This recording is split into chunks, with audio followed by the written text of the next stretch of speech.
अहो मंडळी, आज केलाय दुधी भोपळ्याचा असा मस्त हलवा की त्याची चव एकदम अप्रतिम अशी लागते। चला तर मग सुरुवात करूया। सर्वात आधी दुधी भोपळा सोलून घेतलाय आणि त्याचा आतील मऊ भाग काढून किसणीने किसून घेतलाय। किसलेल्या दुधीला पाणी सुटलं होतं, ते हलकंसं पिळून घेतले। आता कढईमध्ये तूप गरम करून त्यामध्ये दुधीचा किस टाकून घेतलाय। दुधीचा कच्चेपणा जाईपर्यंत छान परतून घेतले। आता यामध्ये दूध घालून झाकण लावून दुधी शिजवून घेतलाय।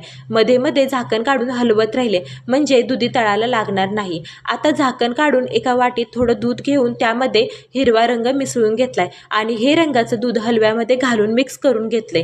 दूध थोडं आटत आल्यानंतर यामध्ये मिल्क पावडर घालून घेतले आणि छान मिक्स करून घेतले। आता यामध्ये साखर घालून घेतले आणि हलवा छान परतून घेतलाय। दुसरीकडे तुपामध्ये मनुके फुलवून यामध्ये काजू बदामाचे काप घालून परतून घेतलेत आणि हे ड्रायफ्रूट हलव्यामध्ये घालून घेतलेत। शेवटी वेलची पावडर घालून घेतली। तयार आहे आपला सुंदर रंगाचा आणि मस्त चवीचा दुधी हलवा। पूर्ण प्रमाणासह रेसिपी माझ्या लॉंग व्हिडिओमध्ये दिली आहे। व्हिडिओ आवडला असेल तर लाईक करायला अजिबात कंजूसी करू नका, सबस्क्राईब करायला विसरू नका। पुन्हा भेटूया पुढच्या व्हिडिओमध्ये, तोपर्यंत बाय।